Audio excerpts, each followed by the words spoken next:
Welcome, everyone, to another new teaching show. I am joined by Laura, Maddie, and Dale once again. I am in a power outage situation where I'm on my phone and cannot use video. Welcome to the show where we're going to talk about sex and all those things that go with it. Laura, how are you doing today? When I'm not muted, I'm doing really well. Thank you, Andrew. Really good to be here. Love the subject. You're welcome. Are you hot and bothered for today's subject? I'm hot. You're hot? Maddie, how are you doing today? I'm very good, thank you. Just a very good thank you. There you go. And That's it. Right. the Lord of the many hands, Dale Tobin. How does it go? Hello guys, hello everyone watching in the future, in the now. An honor again to be here, and what an interesting topic we're going to be diving deep into tonight. Look forward to Yes. it. I've been looking forward to it all day. We'll be jumping balls deep. Ha ha ha. Double entendres are expected from everyone. Everybody, welcome to the chat room. Wherever you are, wherever you might be, we are going to be talking about sex and all the different things that come with it. The in-betweens, the deep dives, the passions, the penetrations. And as a note, our first hour will be slightly censored on YouTube. And then the second hour will be exclusive on Rumble, where we will let it rip into the terms of sexuality. So let's talk about sex today. Not just the pleasure factor. Let's start with what makes romance in sex romance. Who wants to take a stab at the romance of sex? Ooh, we got a bunch of virgins. I'll give it. I'll give it. Yeah. I was just thinking, I'm not very good at romance. Sex, I'm okay. But romance, not so my good. brain's trying to think what. So I'd say romance is having that form of a relationship with someone and being able to express themselves in that divine kind of sexuality mode without perversion or without kind of, I want to have sex with you really fast, get it done. I'd say romance is more of just being there, touching each other, allowing you to have that sexual experience. And what was the question again, Andrew? The difference between what makes sexuality the sex part of romance? What makes romance the sex part? Sexually based romance. Well, as you were saying, spooning, which is a common thing, thing. But what is a romantic sexual process that is different than the slam bam, thank you, ma'am?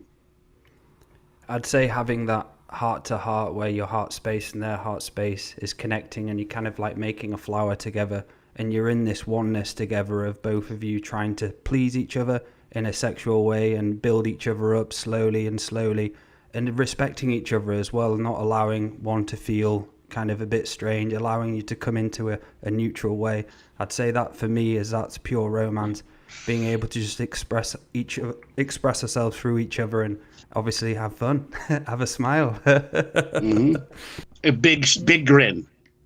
Laura. Big grin, yeah. Yeah, there's a degree of intimacy that to make the romantic bit before the sex, to have that slowness, to be in control of the timing. So it's, as you said, it's not just all rushed through. I just think that makes it, I don't know, I would have called that romance, but maybe that is a good word for it. I don't often think too much about romance. Maybe it's just my age now. I think more about the connectedness, the connection between the two of you, and also the playing before it comes to the actual act, if you like, the intense intimacy, just the having fun has got to be part of it as well, a big part of it for me. I'm referring to the romance when you're actually deep in the penetration throes. What makes that different than the sport sex many people have, like an exercise?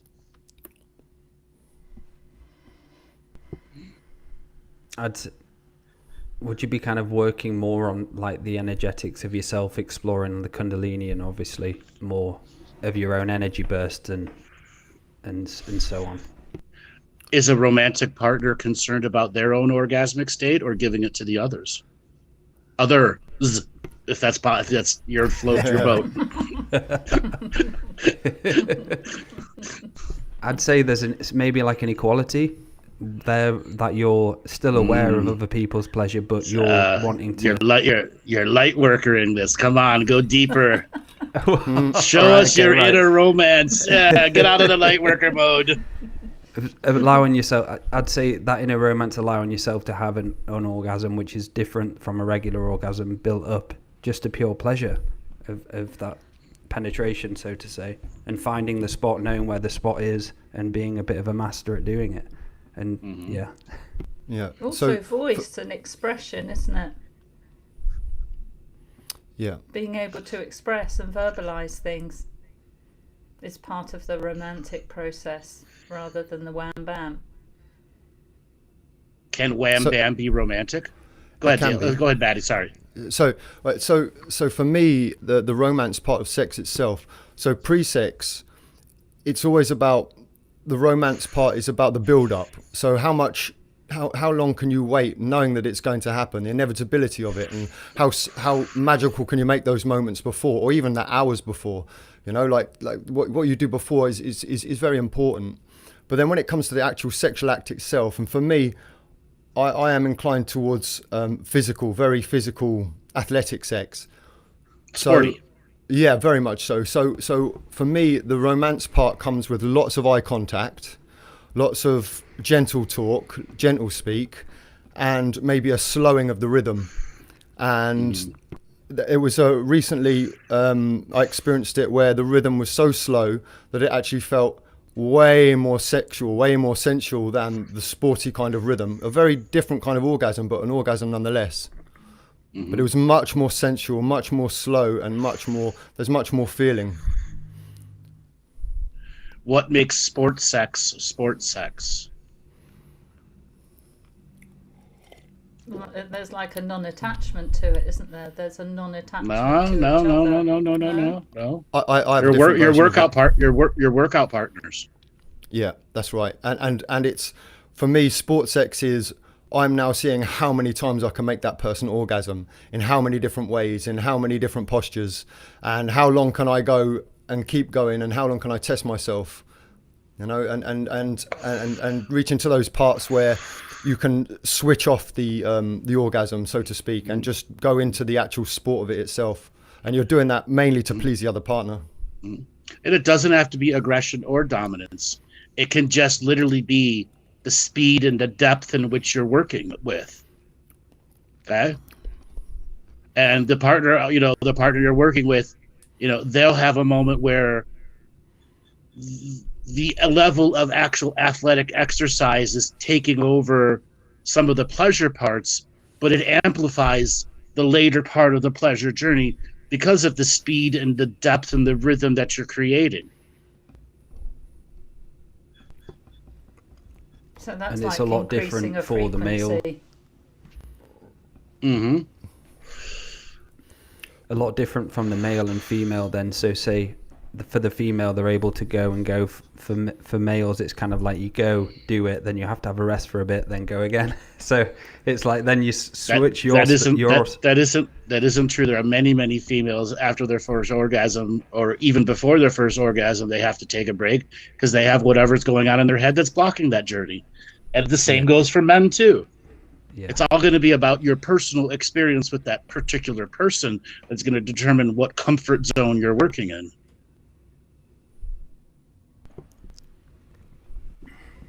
So and also that comes down to some, for a man that's like that, if you're a woman and you don't want it to be over, there are many different ways that you can keep that scenario going.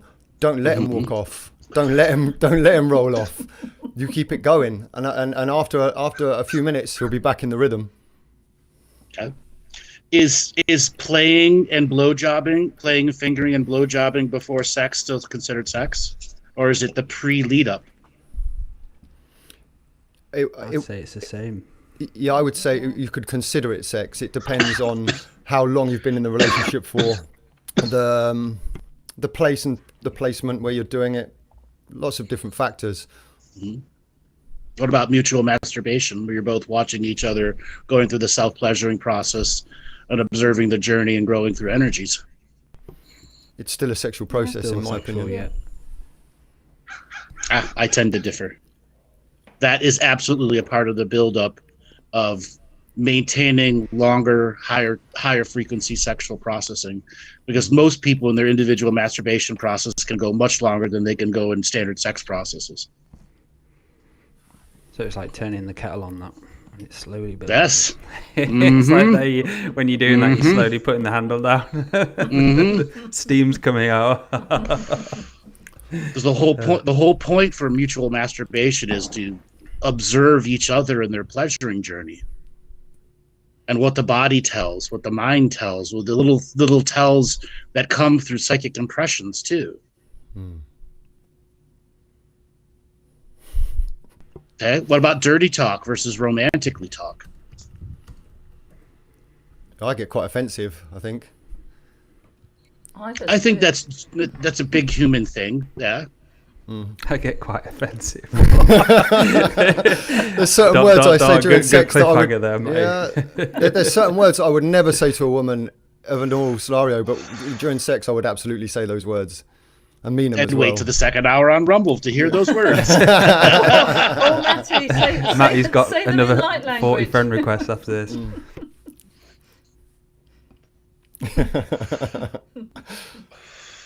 But it adds to the intensity, though. The language used. Yes. I think it depends on what you like. Some people do like it like that. Some people don't.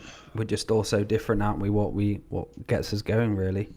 Mm-hmm. Some people aren't brave enough to do it. That's the thing, and they convince themselves that they don't like it. But yet, in a scenario where you're trying to get somebody hot and horny, there are times when somebody who might not like that kind of thing, because of how naughty it feels, that can actually be a real accentuating factor.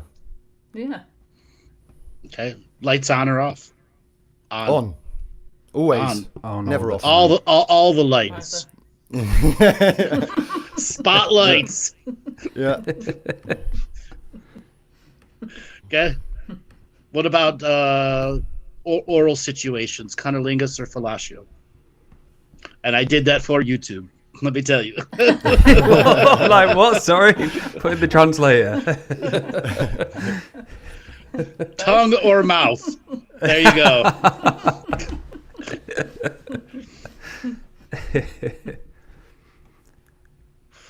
So what's the exact question? What does oral do in the sexual journey for both partners? It's in a spiritual sense, it's a way to consume pheromone, first and foremost. There's a lot of information there. Yeah, that's one of the most recent things that I've discovered about it. For men who are not very good at the cunnilingus process, your tongue can act like a finger reading braille off the clitoris. Your tongue is directly connected to the back of your heart.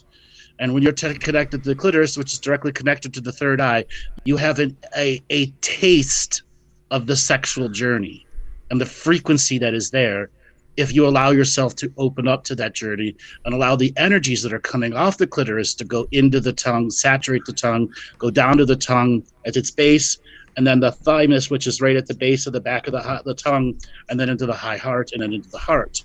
And the same thing, energy can come up out of the heart, into the thymus, into the tongue, and out the tip of the tongue, and into the clitoris. So that's that would apply the other way around with the penis and the third eye exactly. And the tip of the penis, wouldn't it? But the tip of the penis, what it does, it's irradiating a tremendous amount of light that is absorbed in the mouth.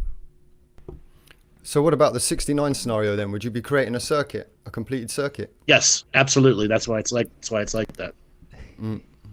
You're intertwining your larger chi cycles in that process. Mm-hmm. Okay, but the same thing can be done through activation of the breasts and the sucking of the nipples too.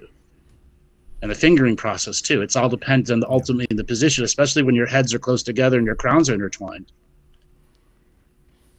So that's why there's a lot of, say, disconnection, obviously, with porn and stuff like that. A lot of people are growing up and seeing it the external instead of the internal, which it truly is, where you're able to read and have an even deeper experience.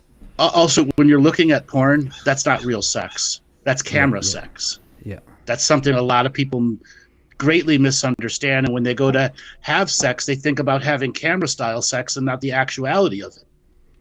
It fucks so... Oh, sorry, I swore. It messes so many people up. It messed me up when I was younger. Something, it's horrible. It really is. Especially for someone growing up with hormones and going through puberty and seeing that as part of what it looks like. It really is damaging. So the oral traditions date very, very far back. Okay?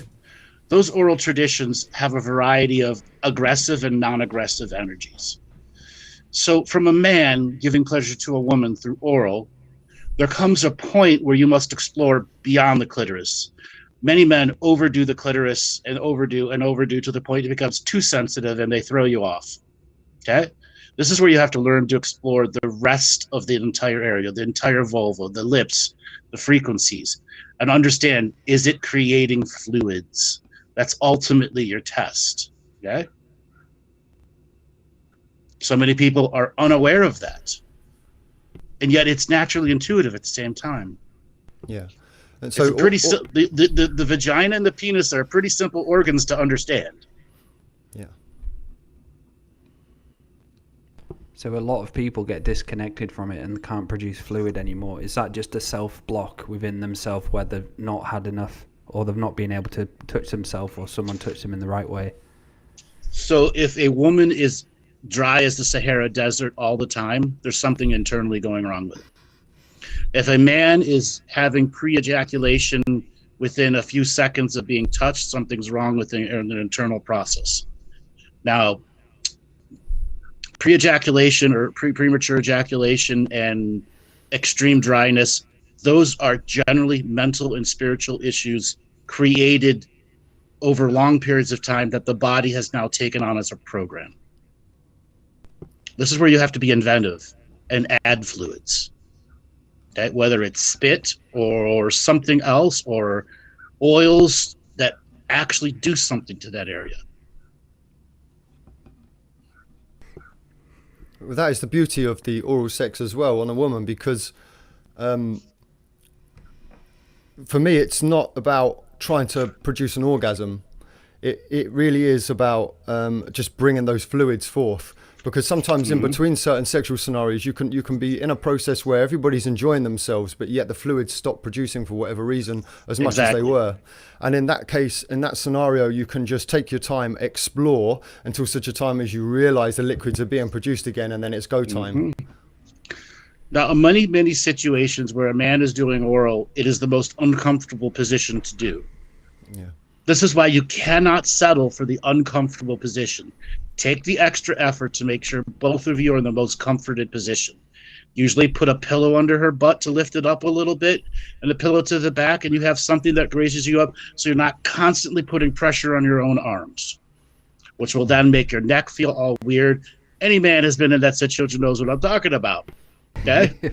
Falling off like shit. Yeah, exactly. Like, falling off. Spinning off the bed and like, oh no. Okay? You can always flip them over as well. You can do that. Sometimes there are some people that can't handle being flipped over. They got to be face up. Especially people who have been traumatized through other sexual traumas. They can't handle that. They have to be in a mode, in a way that they can see all the exits, all the spaces, and all the places to be able to trust that person. And so you get a lot of people who are just missionary, and that's all they want to do and do. They don't do anything else. Or they're stuck with one way of doing sex. You get 10 minutes of kissy fingering and whatever time left of penetration. Done. And unfortunately, that isn't sex anymore. What is it? Well, there's something that we talked about a lot at work at my last job, and we call it what was the terminology we use for? We call it chore sex. So it's like, there you go. So it's either a favor or a chore. Mm-hmm. And it's one of the most, for me personally, it's one of the most degrading ways of having sex, especially if you go through it because you haven't had it in a while and you want it, but yet you know it's being offered to you as a chore or a gift, and it just takes all of that togetherness out of it, because there's nothing worse than having sex with somebody who doesn't find you exciting. Mm-hmm. It's very frequency limiting. How damaging is it that how damaging is in the ethereal world and the energy body when you are doing that with a person? Yeah, it's mm-hmm. Because it's stopping the expansion, isn't it? Mm-hmm. It's like masturbation, but much more. Oh, it's worse than that. It reaches a point where it creates those bodily blockages such as dryness and pre-ejaculation, premature ejaculation. Some of this must go back to like maybe early, puberty and so on, teenage years, when you're trying to do it, quickly before anyone comes in and so on, stuff like that. Well, children as well is a big part to play, especially when people have families and their mind just gets overtaken by what child is where, what's going on in the house, who could listen, what the daily routine is, what's got to be done next. When those things just become really repetitive in a person's mind, it's so damaging to that sexual exploration. Also, a lot of people who are learning to masturbate, they learn to masturbate wrong. There are many, many men who have deformed penises because of improper masturbation at a very young age. Yeah. Okay? The same thing with women. Women become extremely desensitized. Okay? And it can take a long time for sensitivity to come back, and sometimes it doesn't. So is that something that can be taught? It can be and it should be, but where, when, and how does one teach that to teenagers? I don't know, because it doesn't seem like a parental job. It is a parental job, but most parents aren't able to do it. Yeah. But even as broad-minded as I am, I'm starting to feel uncomfortable with that concept. Well, they just have the video, don't they? At school, we watched in year 5 or 6, just a 30-minute video, and that was it. That's all. Yeah. From the video from the 1960s. Yes. They're bringing out the old telly, putting it in. This is a penis. This is a vagina. It goes in here. Right. Okay. What about squirting for a woman? It's my favorite thing. It's not urine. So many women think it's pee. It's not. Okay. When you are wet, that's the glands producing fluids, and the glands will literally fill up to the point where you can squirt like a garden hose across the room with a thick ass stream. Okay. And then there's other kinds of orgasmic energy women create, which is the white gluey substance that comes out. That's when you're at the pinnacle creating that stuff. That is pure spirit juice when you see that. Yeah. And there's been a lot of disconnection from that squirting, isn't there? That a lot of women think that they can't, but everyone can. They think it's pee, or they're worried about the cleanup afterwards, or it happens and all of a sudden they try to stop it and it all just goes harder and harder and harder, and then their body shakes and then they're embarrassed. Because it's all over the walls. Eh? Don't come in with a black light later. Black light. What are they? What the hell happened here? What was that, Basic Instinct or something with Sharon Stone? I can't remember what it was called. Yeah. But the never female take a black light ejaculation. to a hotel room. Oh no, God! Yeah. You'd never sleep in it. Never take a black light to a hotel room. You will be disgusted at what you see. Yeah.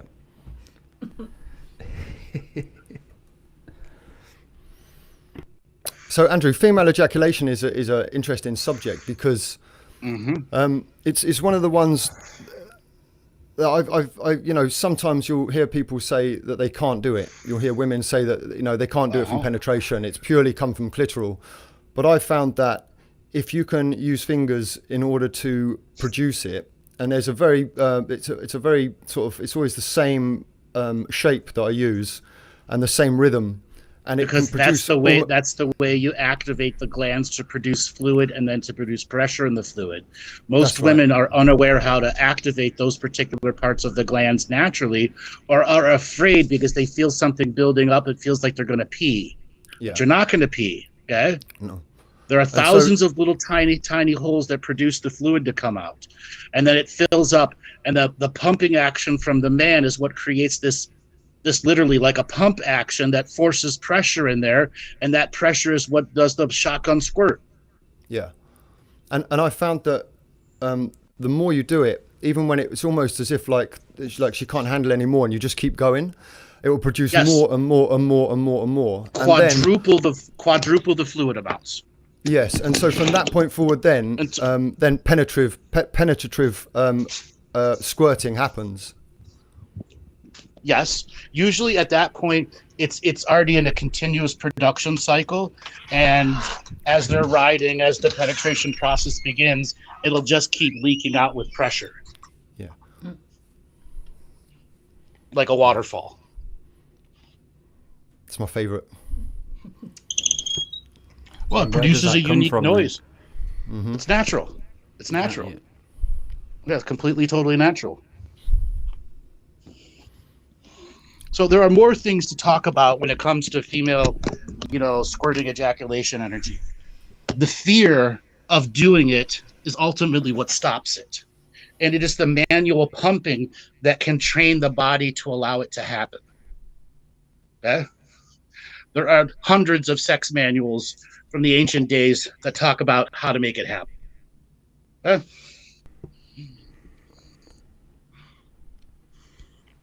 And so for men then, so what you're saying before was when they do ejaculate, can they just keep going, but do they stop themselves? Because it finds with men and myself, it stops, then you have to have a rest for quite a while. Is there a way to do it where you can just keep going and going? The woman's energy can immediately turn you back on and reharden you in minutes or seconds. It's a matter, is the energy doing that? Yeah. That's the power that women have. Okay, you literally can milk a man dry over and over and over and over again until you suck his balls through the tip of his penis. Okay? Oh yeah. And what happens when? Because I've had it in the past when I was younger a lot. When it hurts. So you've done it quite a bit, and it starts to hurt. Okay, that is when you are literally empty. Okay, there's nothing left. Nothing left in it. Okay, no coconut milk left in the coconut. as it could also mean you've strained to prostrate and overactivated some of your own muscles there, which stops the additional production of semen or pre-ejaculation.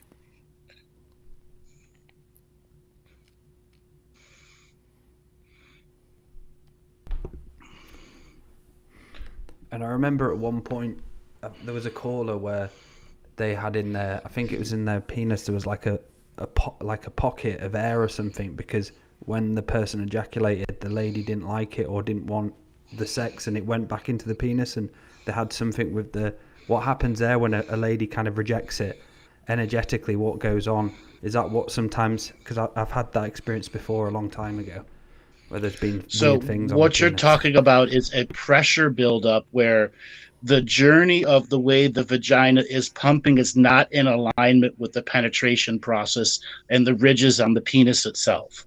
And it's so one is pushing away and one is pushing in, or they're both sucking in, and it's an improper alignment of the motion of the vagina muscles, which is also connected to the anal muscles too, which create a deeper form of activation of the sexual energies. There's a motion that begins to go on internally, both in men and women, that activate additional production journeys. Yeah.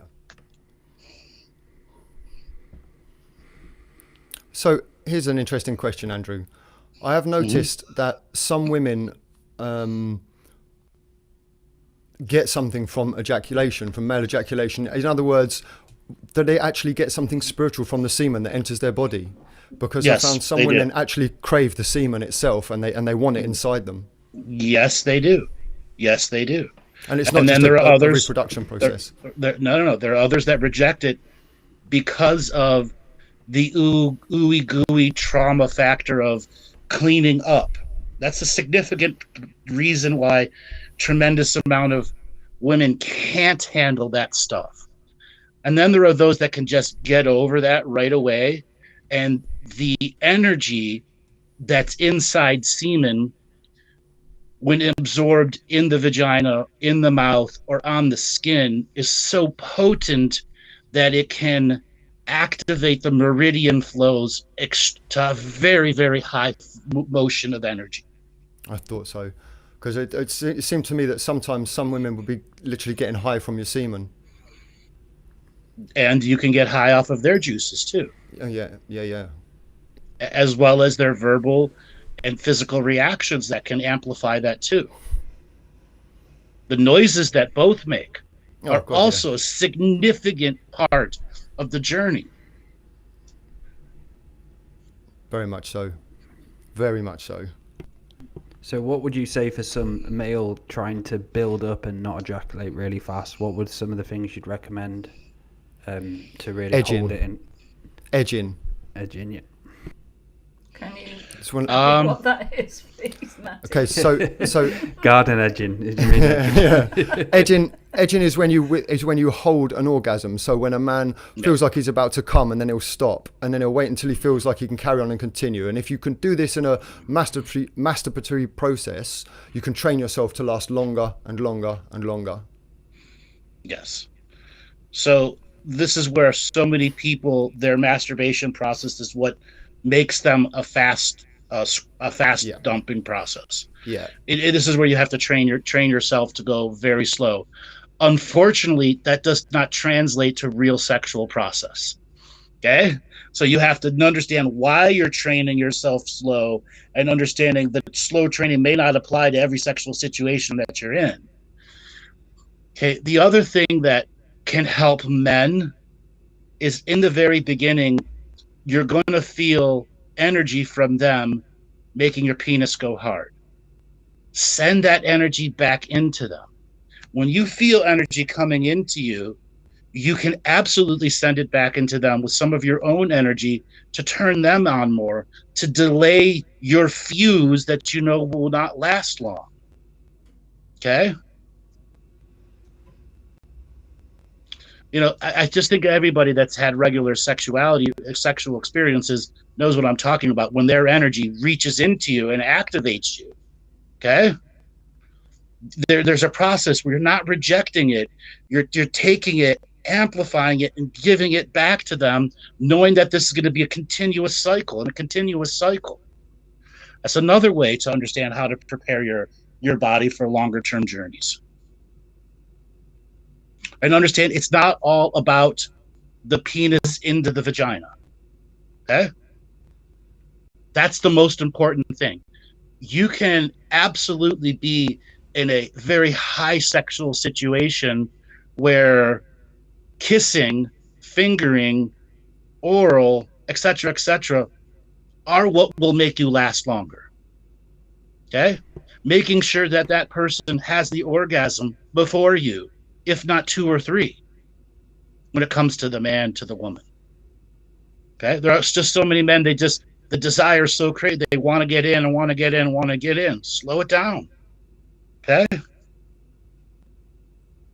And for women, letting the man do it versus immediately taking over and not realizing you're going to drain them dry and the experience isn't going to be good. And then if you want a sport screw, tell them ahead of time. Okay? Yeah. Okay? Yeah, set up some rules. Okay. What about Unfortunately, Cynthia, breath practice rarely works in an actual real sexual situation. Okay, the partner's gonna go, "What the fuck are you doing?" Okay, Like, I'm light workering my breath right now. just, hold on, bitch. I'm like, Just playing. what about Viagra? So what's that like? I've taken it probably twice in my life. What is it like from your perspective, Andrew, and what good and what harm does it do? Unfortunately, there are a lot of young kids that take Viagra and fuck themselves up long term. So what Viagra does is it convinces the body to enlarge the phallic area and engorge it with blood for extended periods of time.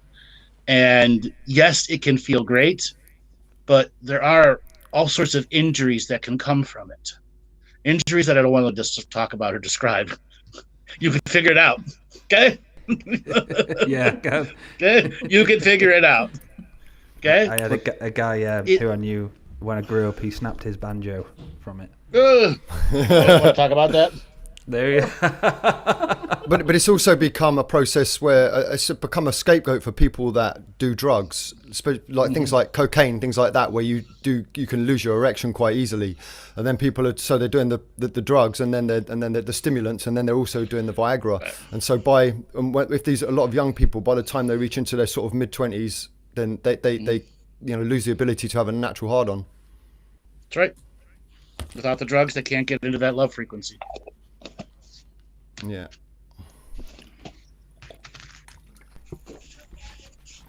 And what's happening, Andrew, in a scenario when, just going back to what we were saying before, men who come too quickly, so to stop themselves doing that, they think about something completely different. No, that doesn't usually work. Thinking differently just takes you out of the mode. Out of the You whole gotta frequency, strategize. Yeah. You have to strategize differently. Okay. So That's where you gotta give the oral extended periods. Yeah. Find that comfortable position for both of you, so you can go down and not have a 20-minute lunch break, but an hour and a half lunch break. Yeah, and sometimes you can find that once a man has ejaculated once, it will be a longer period until the next one. So sometimes you may want to get that first ejaculation done in an oral sex scenario or something like that, and then immediately then go into a sort of sexual scenario. That can help, but it's not always perfect. You got to know your partner. Yeah. Okay. So if you feel like you're going to bust it straight away, just bust it and then carry on. See, I would say differently. At that point, send the energy back and turn them on and make sure you're on a turning them on process, so that you can save some of your personal sexual energies and let it build up into you. But you just got to know the tipping point inside you where holding back too much is not good for you. Yeah. Okay? It'll give you the blue ball scenario. Yeah. And the longer you do wait, the better it is. Let's face it. Yes. Because it builds up and builds up and builds up, and there'll be more. Exactly. And then, like I said, you got to know the fine line, which is too long. It's always the best when I find I do like a day of like ceremonial, like when I do ceremonies and stuff after hours and hours of doing it after that, it's like the best. When I've had a full day of doing quite spiritual, high energy stuff, and after that, it's like the best time for me. Okay. That's just a good segue to talk about sacred sexuality. Yes. What is sacred? What is sacred sexuality? Putting a bit of incense on it, then doing it. Shakti, Shakti. Putting on a bit of Nag Shamba here, Nag Shamba there. Is that lightworker enough for you? So sacred sexuality for me is something that I haven't actually experienced with another person. I mean, I have to an extent, but not to my greater understanding of what it is. It's something that I've been able to do by myself, but I think it would require two people to be within a spiritual hygiene process at least. That was a lightworker guess. On a self-mastery journey. Lightworker guess. Lightworker guess. We're all getting stickers.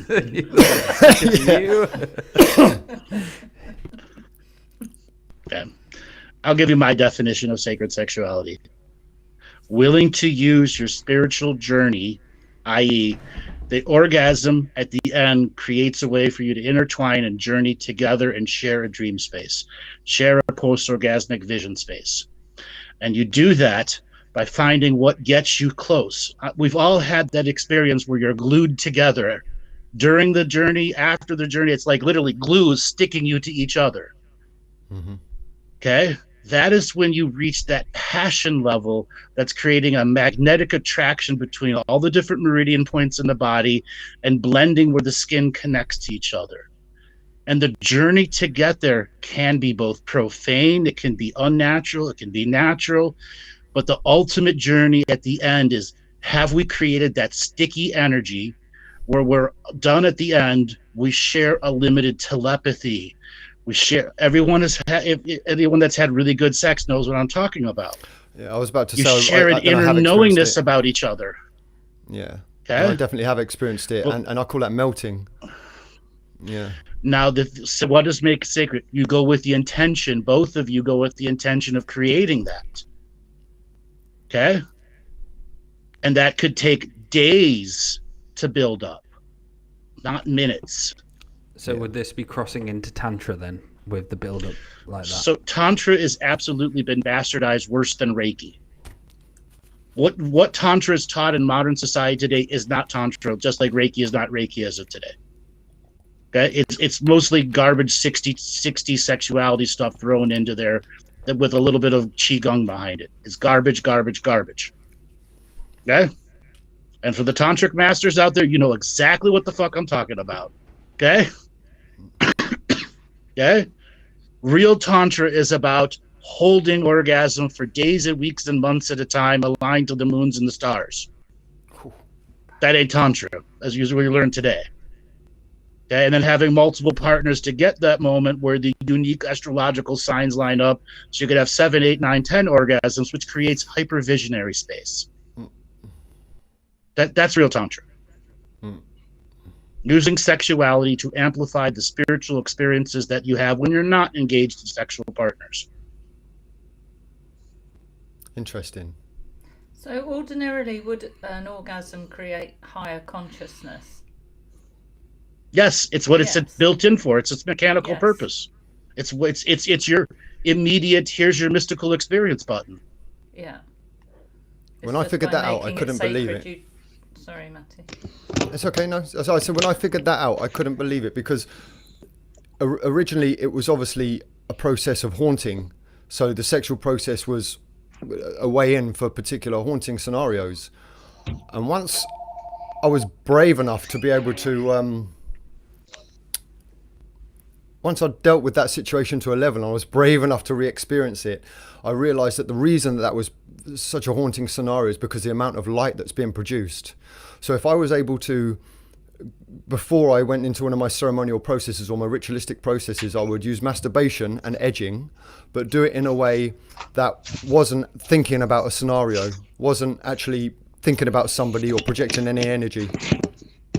Yeah, but that's actually diffusing your energies. That's not actually raising your frequencies. What by holding the thought? No, by the masturbation process. If you're trying to raise your light, hold on, let me finish. If you're trying to raise your light and frequencies in a longer term sacred sexuality situation with a partner, you have to do body gazing together that isn't touching together. Okay? And this is where eye contact, physical contact, amplify that gluey energy. You're not intending to create penetration days and weeks ahead of time. It's the sensuality touch which you're trying to amplify in such a unique way. When the act does come, it's one touch is 1,000 touch. It's lightning strikes going through you. So all these different levels of intimacy, whether it's weeks, days, or months beforehand, on that level, help build up the frequency as you go along. For visionary process, but not all stuff is for visionary process. Okay, there are stuff for bliss sakes. Therefore, your cycle is not on an astral 30-day or 60 or 90-day astrological chart. It's on a weekly chart. Okay? And the chart that you would follow would, all right, your energy and their star signs, et cetera, align to this date. This is a date you try it twice or 3 times in a week. Why? Because it will amplify your energies for the next week, which you might try 2 and 3 times a week again, and 2 and 3 weeks again, until that astrological sign moves off, and then you take a week or 2 break. But that energy will be amplified for months flowing through you, which is how we achieve the bliss state, even though we have to live natural lives. And I guess actually gives you a very healthy body, or can contribute. Yes, it can. Contribute greatly to your well-being. It can end depression. Even many of those psychological situations, which could include even stuff like some of the other greater things beyond not multiple personalities, schizophrenia. Okay? That's another way. It could absolutely be used to end schizophrenia, or to change schizophrenia in such a way where its frequency volume in which it takes over begins to fade away. Wow. It really is so important to our Amazing. well-being. Mind, body, spirit. See, there comes a point where traumatization is, especially during sex abuse, like especially at a young age, there's an opposition to the creating of the energy from the trauma that's really had. And one will need to, if they're the person that was abused, do the inner work on intimate touching and penetration and et cetera, but the other person has to know that there's a trauma there, so that they don't trigger you. Okay, you don't need to tell them the gory details, but they need to know how to handle you. Okay, and there are many situations in which abused people expect the mystical sexual healing to come, and an orgasm will clear it. Unfortunately, it doesn't work that way. Are there times that an orgasm can push it far away? Yes, but it will creep back. And that's where you can use an orgasm energy right afterwards in the days and weeks following it to do the hard work, because the hard work is so much easier now that you have the chemical flow through of bliss.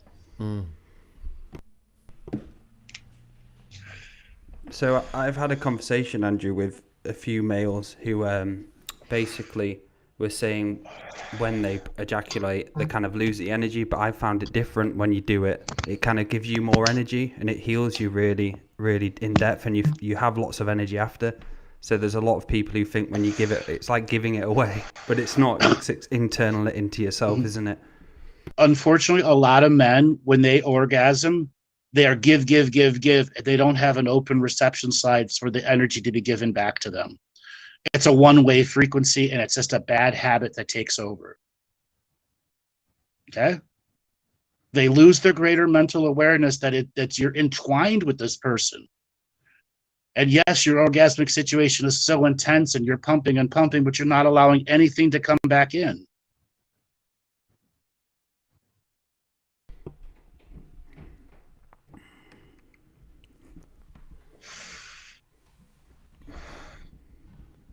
The long pause. Does everybody want a cigarette now? Processing all of that meat and veg, all of those meats and veg.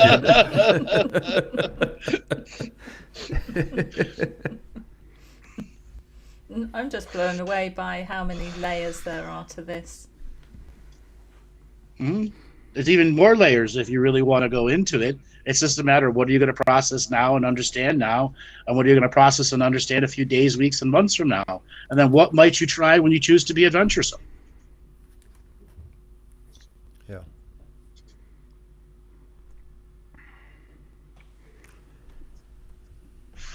So if anybody's got any questions as well in the chat, who wants to ask any questions, we've not had many questions this show. Feel free to ask away. They're probably like us. They're probably blown away. They're probably just like.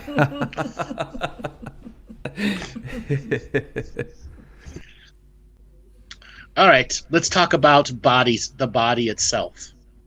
What does it mean when a woman's toes curl during sex? A body reaction like that.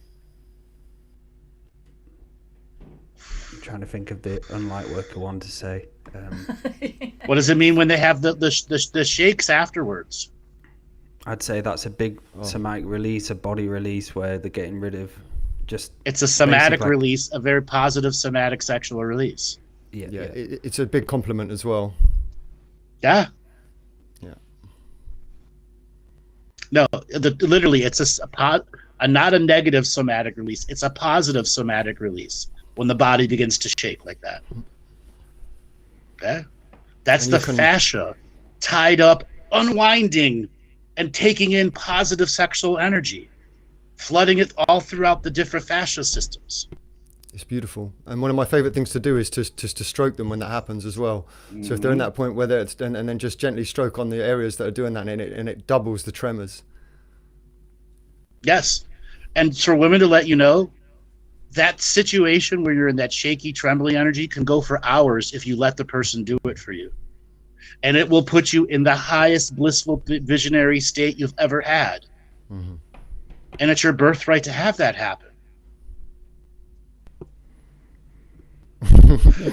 Cynthia said once her whole body flopped like a fish. Yeah. Okay. That's a good thing. Greatest compliment.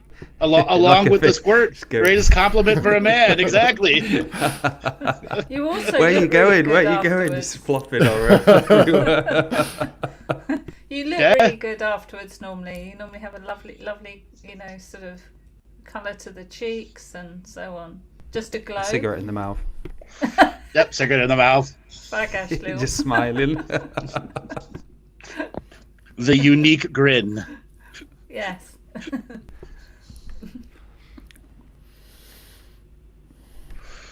What are some of the other body reactions men have?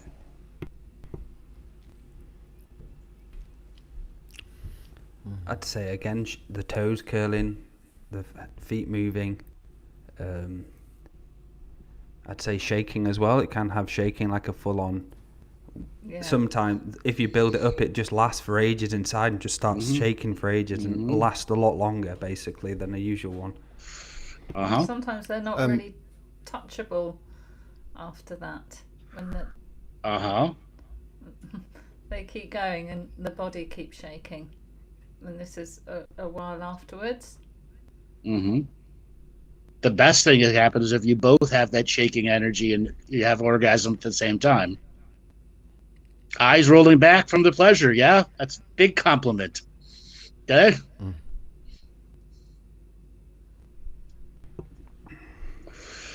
We will be going live on Rumble in 5 minutes where we get to take off the chains of censorship and have raw talk. Wash off your screens. Wash off your screens. Get your black flashlight out. Exactly. Get your black light out. We're going to inspect.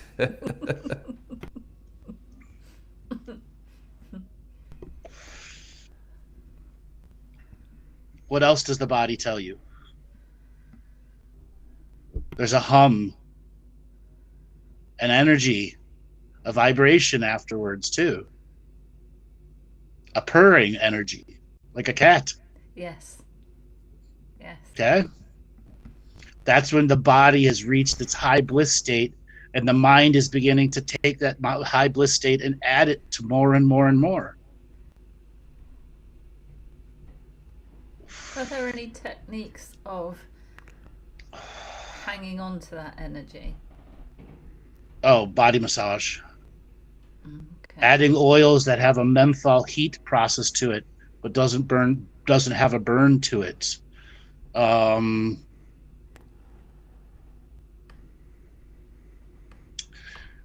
Anal stimulation too, without penetration, can also do that too, because the butt is a very big part of sexual processes for both men and women. Why did the create, like, you know, the human skin suit get created with that up where obviously, you know, you excrete your feces? Was it like a what's the because a lot of people get put off by that. Yeah, well, obviously having God's joke, God's joke on man. That's what I mean. It's like someone had a joke, like could have put two holes. A gift to homosexuals, mate. A gift to homosexuals. Okay. All the organs are tied together there. Yeah.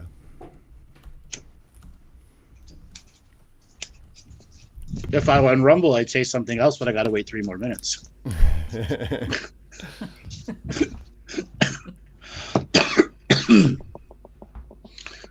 Let's go back to body reactions. Okay? Beyond the shaking. What does grunting and groaning mean?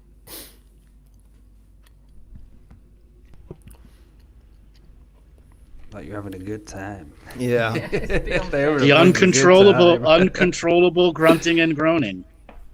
Yeah. That's carnal energy. Mm-hmm. Big difference between carnal sexuality and sacred sexuality. When you enter that carnal state, your DNA has been activated. Primal, animal energy, exactly. So I have a lot of that, Andrew, and I find myself doing things, the grunting, but also I have side effects like drooling, and also I don't feel pain, so I can finish the process and then realize what I've just done to my body. I can just completely block out physical pain. Yeah. But that's a negative thing you've brought into yourself. Yeah, I thought so. No. But it's part of that primal. Sorry. No, you went too far into the primal. That's all it means. really, yeah. But some of that can still be sacred as well. Absolutely. There's a way to take the primal energy and make it sacred. Absolutely there is. Both partners have to be in agreement, though, and have to at least some semblance of a plan. You can't go no plan into that energy and just see what evolves, because the energies will draw you into someplace else. And if you don't have a plan to not just control, but strategize how you use it, where you use it, the position you use it in, so that there's an idea, all right, I may need to stay in this position and move to this position, then I'll finally be able to lie down on the side and lift her leg up and go from the back there. And I won't have to have all that weight on my legs and my lower back. You got to know that part too. That's where the carnal energy doesn't allow the higher thinking.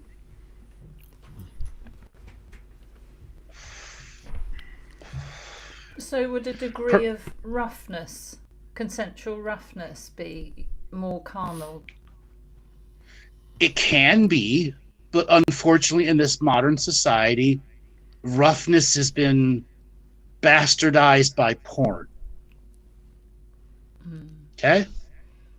And some of the way the previous generations did sexual acts.